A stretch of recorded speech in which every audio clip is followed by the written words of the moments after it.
இப்போ நம்ம பார்க்க போகிறது கத்திரி வெங்காய தொக்கு. கத்திரிக்காய் 1 கப்பு, வெங்காயம் நறுக்கினது 1 கப்பு. அடுப்பில் வானலியை வச்சு அடுப்பை பற்ற வச்சுக்கலாம். நல்லெண்ணெய் தாராளமாக ஊற்றிக்கலாம். நறுக்கி வச்ச வெங்காயத்தை இதில் போட்டுக்கலாம். வெங்காயத்துக்கு தேவையான உப்பு போட்டுக்கலாம்.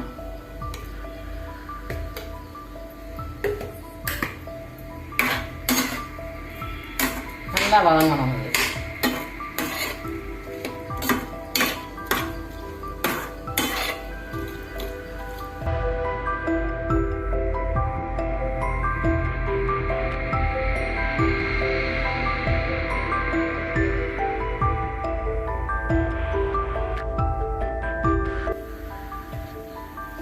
வெங்காயம் வதங்கி எடுத்து இப்போ இந்த கத்திரிக்காயை போட்டுக்கலாம். கத்திரிக்காய்க்கு தேவையான உப்பு போட்டுக்கலாம்.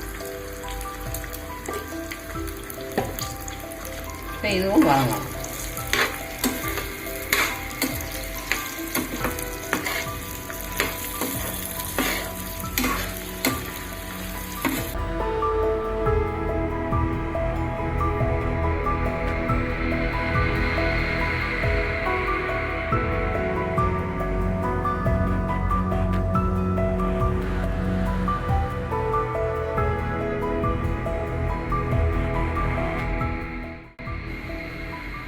வதக்கின வெங்காயத்தையும் கத்திரிக்காயையும் இந்த மாதிரி அரைச்சி வச்சுருக்கேன், நைஸாக அரைச்சி வச்சுருக்கேன். இதை அதே பாத்திரத்தில் ட்ரான்ஸ்ஃபர் பண்ணிக்கலாம். போதும்.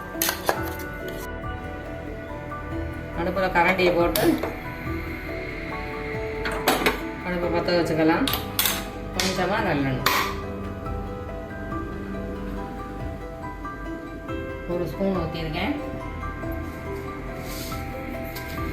கடுகு 1/2 ஸ்பூன் போட்டிருக்கேன். கடுகு வெடிக்கட்டும். கடுகு எடுத்துட்டு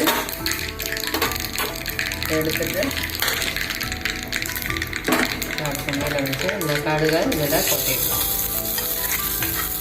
எதுக்கு தனியாக தாளிச்சேன்னாக்கா அதே சட்டியில் போட்டோம்னாக்கா கடுகு போட்டு வடிக்க விடும்போது 4 பக்கமும் இந்த மாதிரி கரிஞ்ச மாதிரி ஆகிடும். அதனால சும்மா இது நல்லா சூடு ஆறுது வரைக்கும் இந்த மாதிரி வச்சு வளர்க்கணும்.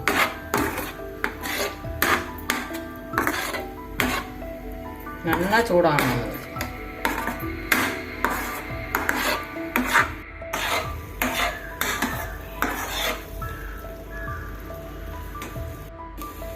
இந்த மாதிரி கொதி வருது பாருங்க.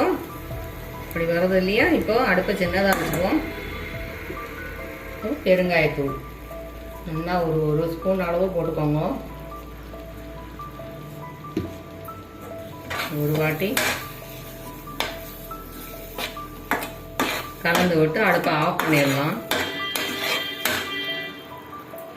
கொஞ்சம் லேசாக ஆவி போயிடுத்து. இப்போ காரத்துக்கு தகுந்த மாதிரி மிளகாப்பொடி, தனி மிளகாப்பொடியே போட்டுக்கலாம்.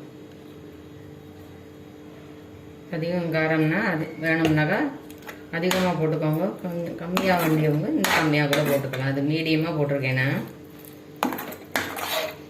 நம்ம தேய்ச்சி இந்த மாதிரி வதக்கி விட்டேலாமா சூப்பராக ஒன்று சைட் டிஷ்ஷு ரெடி ஆகிடும்.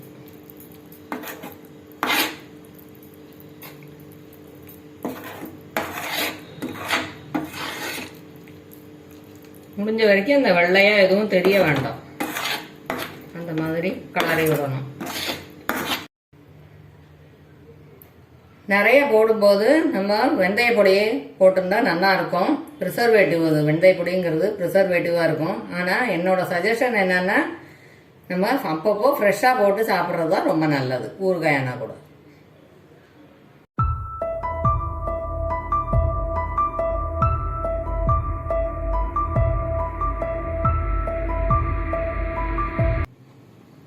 ஃபுல் வீடியோவும் பார்த்துட்டு லைக் பண்ணுங்கள், ஷேர் பண்ணுங்கள்.